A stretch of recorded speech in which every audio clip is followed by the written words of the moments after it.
antes, la comunicación efectiva entre padres, hijos y familias completas se hace súper necesario y pocas veces existe una real comunicación. Es por eso que es muy interesante poder plantear desde una conversación cercana cómo poder comunicarnos de mejor manera con él. Oye, sí, yo creo que todas y todos en algún momento de la vida se han visto como la escena que vamos a revisar a continuación.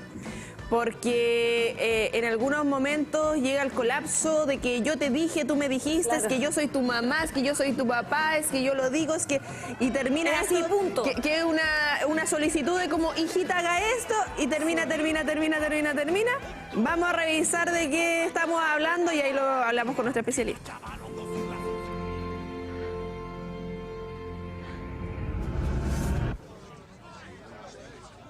¿Cómo pudiste?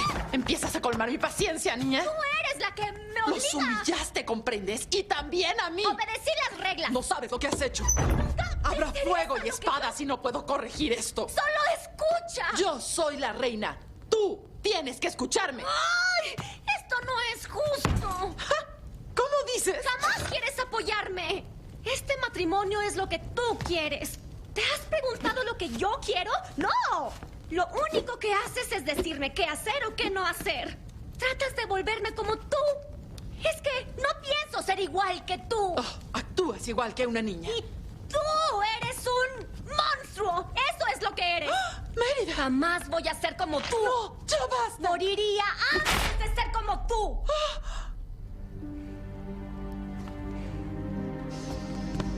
Mérida, eres una princesa. Y ahora espero que actúes como tal.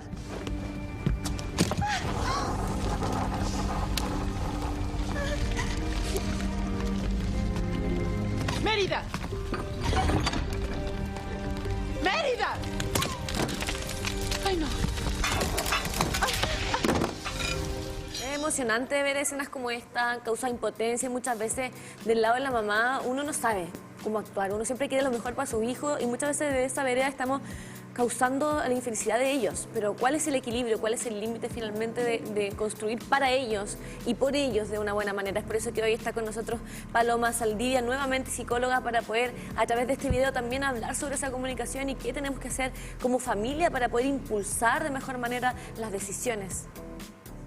Muchas gracias nuevamente por la invitación. Una muy buena escena, la verdad. Sí. Creo que enmarca mucho la temática de hoy. La comunicación efectiva es un gran desafío hoy en día, sobre todo con la presión que tenemos como padres en relación a esto de la crianza respetuosa, de marcar límites, de dar alimentos saludables, de tener tiempo. Sí, danos un segundo ahí, Paloma, para ir comentando todo lo que hay con esta temática, porque hacemos la invitación, obviamente, para que estén atentos también a nuestras plataformas. Es un tema que también vamos a tener abiertos nuestros canales de comunicación, como nuestro WhatsApp Conci, para que hagan ahí sus consultas. Y después esto va a quedar alojado a través de YouTube, para que ahí puedan compartirlo además. Sí, como bien dice Connie, es necesario que de repente si tienen alguna consulta o quieran, obviamente, ir presentando este tipo de conversaciones a sus familias para la ayuda, está entonces todo planificado para que esté ahí en nuestras redes sociales. Ahora sí vamos entonces con esta temática y la importancia de poder ver videos que ejemplifiquen muchas veces una realidad. Sí, como les mencionaba, creo que es una escena que marca bastante bien el tema de la comunicación efectiva. Es un ejemplo de cómo no comunicarse, la verdad. Claro. Pero también lo que yo les mencionaba, o sea, la presión que hoy en día como padres tenemos constantemente sobre una sociedad, ¿cierto? Sobre todo las mamás, de esto de alimentarlos saludablemente, tener una crianza respetuosa, cumplir en el trabajo, cumplir en la casa. Al final igual uno colapsa, o sea, en este ejemplo nosotros vemos igual muchas de las cosas que quería comentarles también, pues como por ejemplo la importancia de expresar a los niños adecuadamente el porqué de una orden. ¿Ya? Acá ella lo dice, o sea, soy una reina, ella espera, ¿cierto?, que te comportes como una princesa, pero a medida durante toda su niñez, si marcamos lo que es la película como ejemplo, ella siempre fue muy libre, siempre estuvo escalando cerros, jugando con el arco, ella siempre buscó ese tipo de actividad. Y claro, la mamá todo el tiempo trataba como de volver a enmarcarla en la posición que ella le correspondía en este caso, que era ser princesa, y que una princesa no puede andar tirando arco y flecha, una princesa, porque eso es lo que enmarcaba en ese sentido. Entonces, como cuando nosotros llevamos a los niños al supermercado o a hacer un trámite y vemos mamás colapsadas, ¿cierto? Porque el niño se pone a gritar y la mamá trata como, hijo, por favor, detente. Y uno ve como el niño grita, patalea, pega, le pega a la mamá, se pega a él también, porque los niños tienden a hacer mucho eso.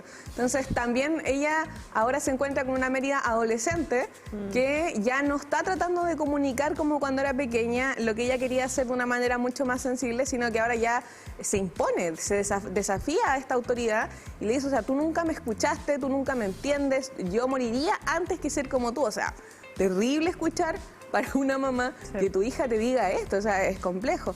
Entonces, si nosotros lo vemos hoy en día, los diálogos en las casas no son tan diferentes tampoco. Entonces, yo creo que lo primero y lo más fundamental es tener en consideración que cuando hablamos de comunicación efectiva, tenemos que enmarcarlo también en la etapa adecuada del ciclo de vida de nuestros hijos. ¿Ya? No podemos comunicarnos de la misma manera con un niño de 4 años con un adolescente de 16. Incluso con un preadolescente, porque hoy en día hablamos de una preadolescencia temprana, por decirlo así, porque tenemos niños de entre 8 y 11 años, que antes uno decía preadolescencia 11 años en adelante, ahora a los 8 los niños ya están desafiando a la autoridad, ya se están cuestionando el por qué tengo que acostarme temprano o por qué tengo que hacer esto, y no entienden muchas veces que para uno que está criado a la antigua, que esto de contestar y desafiar es una falta de respeto. Y uno le dice, pero hijo, me estás faltando el respeto, ¿pero por qué si te estoy respondiendo a lo que tú me estás preguntando? Y uno ahí como que no sabe cómo lidiar con esto. Con es súper estresante y al final quien termina colapsado es uno. Porque tú puedes gritarle al niño, puedes castigarlo y el niño se le va a olvidar. Pero quien queda mayormente afectado con este tipo de diálogo es uno como padre. Entonces, por eso es tan importante primero calmarnos. Si hay una situación que debe resolverse de manera inmediata, no sé, que mi hijo me faltó el respeto, que me mintió, que robó, porque también hoy en día son cosas que pasan, también siguen pasando. O sea, es súper común que los niños ya a cierta edad saquen quizás dinero de la cartera. O lo que hablamos la semana pasada, que le pegó un compañerito. Que le pegó un compañerito también, ¿cierto? Que me faltó el respeto a mí, que le faltó el respeto a una profesora. Son situaciones que deben resolverse en el momento. Eso hay que tenerlo súper claro. Cualquier situación que esté fuera de la norma, por decirlo así, debe resolverse en el momento. Porque un niño no va a entender por qué lo estás castigando por algo que pasó la semana pasada o por qué estás hablando ahora algo que pasó ayer o antes de ayer. No, tiene que ser resuelto en el momento. Eso es primera cosa. Segundo, tengo que estar yo calmada. Mamá o papá, tengo que calmarme. O sea, no puedo estar tan descompensada como está mi hijo o mi hija. Eso es súper importante. Pero pucha, que cuesta. Cuesta. Por eso hay que darse un tiempo afuera. Cuando yo trabajo con los niños siempre les digo, ¿qué quieres hacer tú en tu tiempo afuera? ¿Cómo te puedes calmar tú? Hay algunos que tienen un rincón de la calma y uno dice, ya, pero igual complejo hacer un rincón de la calma. Pero para los niños a veces tener como o una almohada o un peluche.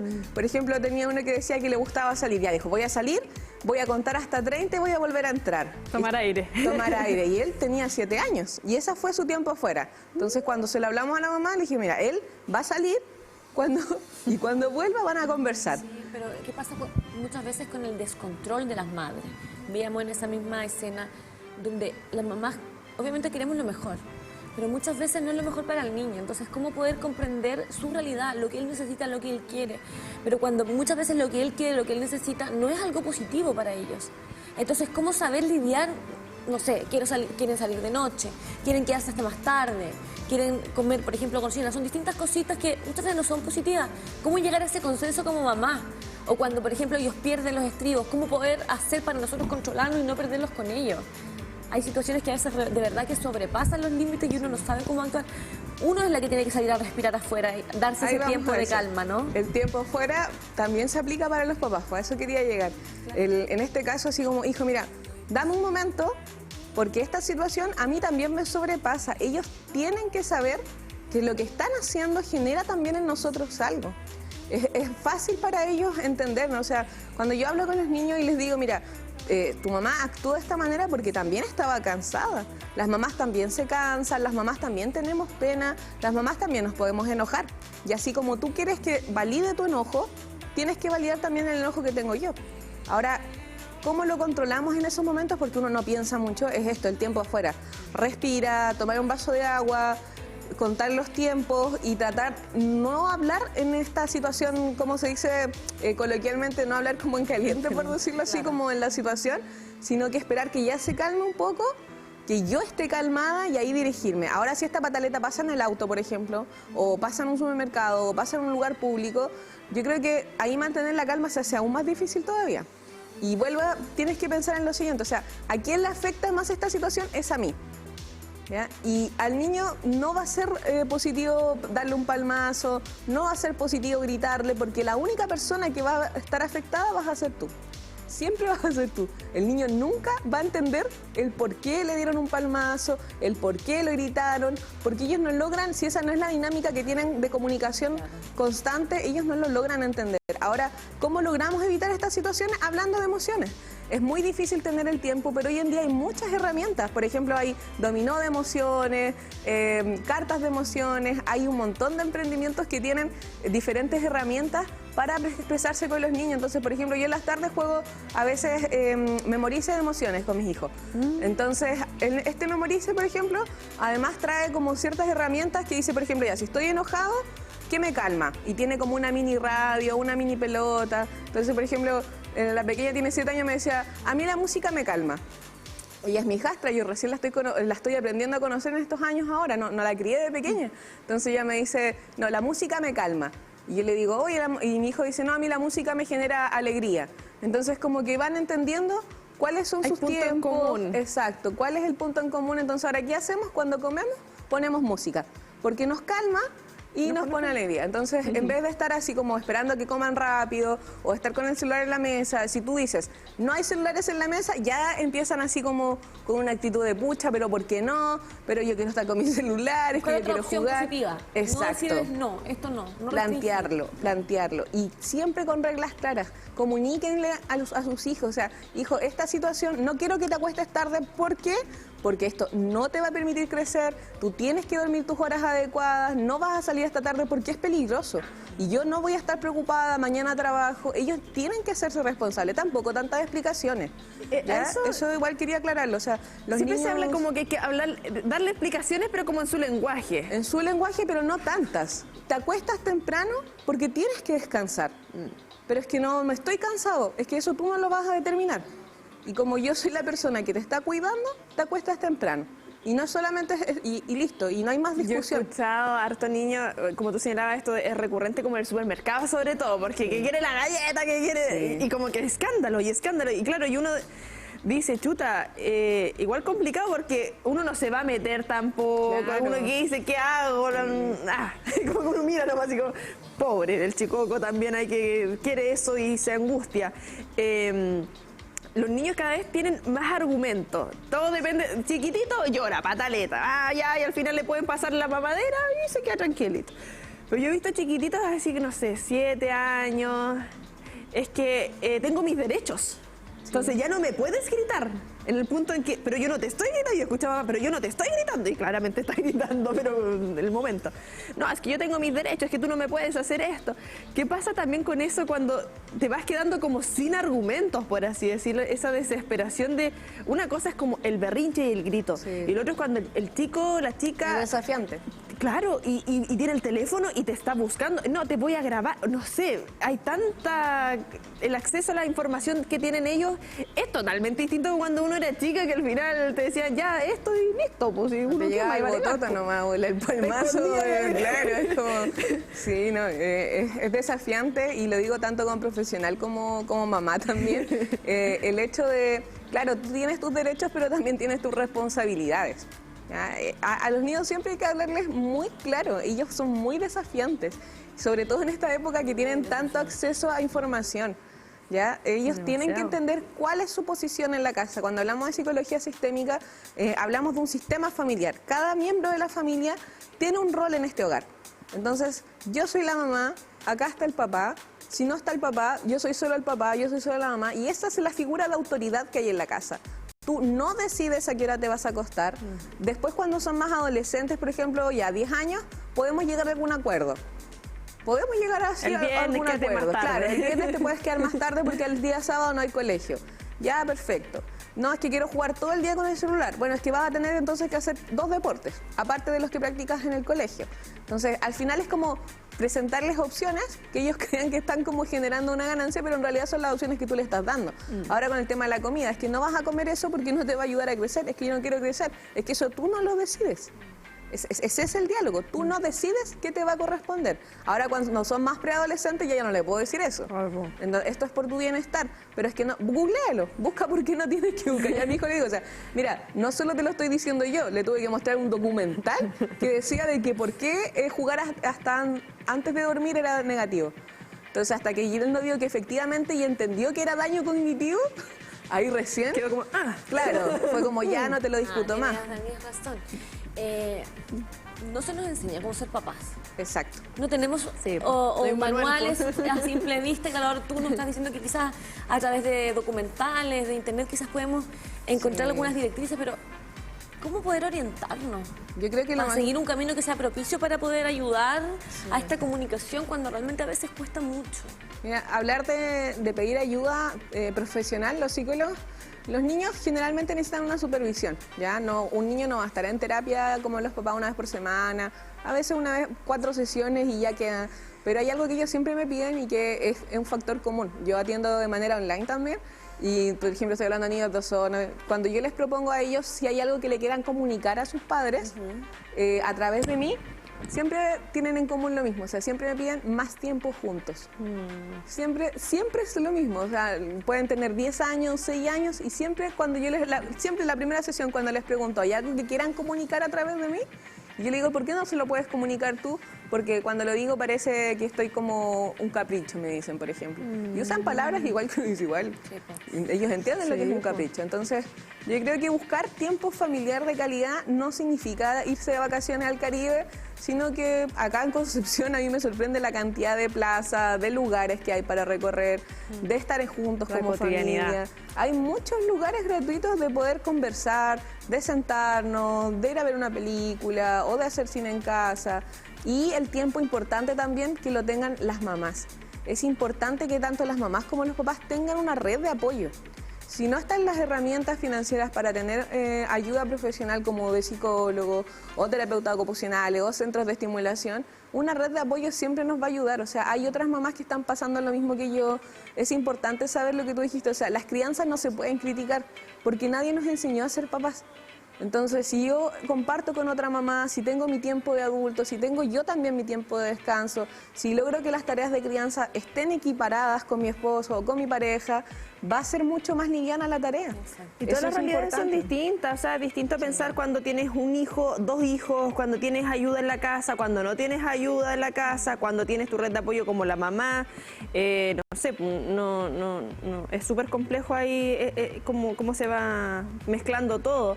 Dentro de lo que hay también cuando los padres, no sé, a ver, que no se malinterprete, pero de repente, cuando hablamos la semana pasada, igual lo quería acotar, del tema del estudio. Si estuviste harto tiempo, por ejemplo, sin estudiar y quieres de la noche a la mañana que te haga caso en algo, ¿cómo hacemos esto que sea sistemático, que sea... No sé, insisto, cuando tu hijo tiene 10 años, distinto como eran las cosas cuando tenía 2 años. Si tú les das una orden y no te toman en cuenta, ¿qué pasó también en el pasado? ¿Qué hay con eso? ¿Cómo podemos que cada granito que chiquitito, no sé, pues la Conci, ¿cuánto tiene el Benja? Cumplió 4. Ya que de los 4 la Conci le diga todos los días, mira, Benja, todos los días hay que lavarse los dientes, y que cuando llegue a los 12 años... sea un hábito. Ya es. Y no sea algo como a los 12 años, oye, pero es que ¿cómo? Y el niño puede que le diga, oye, pero si tú nunca me lo dijiste. ¿Cómo podemos llegar a ese punto? Porque yo creo que lo más complejo es cuando se llega a la adolescencia, que lamentablemente hijos e hijas se van distanciando de los papás porque es propio de la edad. No creo que sea algo malo, sino es como lógico que uno se termina distanciando porque da vergüenza ciertos temas, hay cosas que uno siente que es incomprendido y adolece, pues. Pero ahí está la adolescencia, todo es problema. Pero ¿cómo podemos también ir haciendo ese caminito para que no sea tan complejo ese momento, o ese momento lo podemos hacer más llevadero también? Mira, hay algo que yo lo digo también como a modo muy personal, porque hay diferentes opiniones de autores y de profesionales que para mí, hasta los 7 años, la conducta puede ser modificada. ¿Ya? Así en este sentido de poner hábitos, de poner reglas, de establecer horarios, de que el niño tenga más manual. Ya desde los 7 en adelante, ya ahí sí se vuelve mucho más complejo. Por lo mismo que tú dijiste, o sea, yo no puedo esperar que si nunca le dije que había que estudiar, a los 12 años yo lo siente 1 hora o 45 minutos a preparar una tarea o a estudiar porque no lo va a hacer. Y eso va a ser una discusión que va a desgastar finalmente ¿a quién? A uno como mamá. ¿Ya? Entonces, en este caso, cuando ya no lo hiciste, ¿cómo podemos incorporarlo de a poco? O sea, ya mira, nos vamos a sentar 15 minutos, pero es que no tengo que estudiar porque no tengo prueba. Pero vamos a leer y repasar la materia y yo me voy a sentar contigo, la vamos a estudiar. O cosas de la casa que es como el bien común también, no sé, seca la loza, guarda la loza. Los niños tienen siempre que dentro de su rutina, cuando hablamos la semana pasada de las rutinas, ellos tienen que incorporar una responsabilidad en la casa. Ya, eso tiene que ser así. Y hacer su cama no es una responsabilidad en la casa, porque eso es algo para ellos. Sí, mantener su pieza ordenada es algo que es en beneficio de ellos mismos, no es de la familia. Pero, por ejemplo, ya a los 4 años, por ejemplo, ya le podría dar agüita al perro o al gatito. Claro. O Responsabilidades que tienen relación con lo que está pasando dentro del colectivo, de que su- sea para el colectivo. Exacto. Regar una plantita, guardar la loza, hacer su propio cereal, darle labores que sean para el bien común, que él entienda que hay acciones que son para mi beneficio y que también son para el bien común. Yo creo que tenemos tema para rato, ¿ah? Así que ojalá pudiesen Largo. seguir acompañándonos para Sí. ayudar, para apoyar a las familias que hoy día nos están acompañando. Sabemos que la comunicación es muy necesaria, ¿verdad? Para poder construir, ¿verdad? Así que ojalá poder verte más seguido para así Tener estas apoyar, pautas. contener y dar, generar esas pautas que estamos necesitando de todas maneras. Gracias a ustedes igual siempre por la invitación. Sí.